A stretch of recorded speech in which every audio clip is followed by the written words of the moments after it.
কথাবার্তা সাবধানে বলো। এখন আমি জব ক্রিয়েটর। রাগ তোর জব ক্রিয়েটর। কিরে কুদ্দুচ্ছে, তোর কিতা খবর?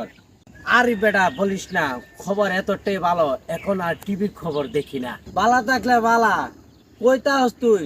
বছর খানেক ধরে তোরে দেখি না। আরে বেটা, না দেখাটাই তো স্বাভাবিক। এখন আমি ঢাকা শহর থাকি, তো দুইজনে একসাথে কত জুয়া খেলতাম। তুই এইটি পালায়া ঢাকা গেছো স্কেল লাগি। আরে বেটা, রাগ তোর জোয়া। এখন আমি ঢাকা শহরে গার্মেন্টসে জব করি বেটা। আরে গুলামের ফুট, তুই দেশে এত সুন্দর খেত তুইয়া গেছিস গা, তুই দাসর চাকরি করতে গার্মেন্টসে? হ্যাঁ, আরে ব্রো, এটাকে চাকরি বলে না, এটাকে জব বলে, জব। আচ্ছা যাই হোক, শৈল যেটি লাগাইছ এটি কি তোর দাদার নাকি? এই যে এইগুলোর কথা বলতে আসছ, দেখেই তো মনে হইতাছে যে এটি তোর দাদার আমলের জিনিস। আরে ব্রো, এইগুলোর কথা বলছো? এইগুলো তো আমি যমুনা ফিউচার পার্ক থেকে কিনেছি।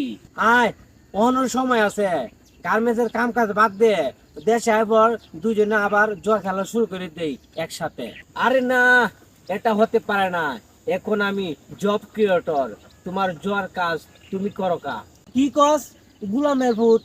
ফেটো ভাত নাই, পুষো আন্ডা বিরান লয়ে ঘুরস, দাসর কাজ করস গার্মেন্টসে, বেতন পাস 8,000 টাকা, আর দেশে আয়া ভাবলস 35,000 টাকা বেতন পাস। চুপ, একদম সাইলেন্ট।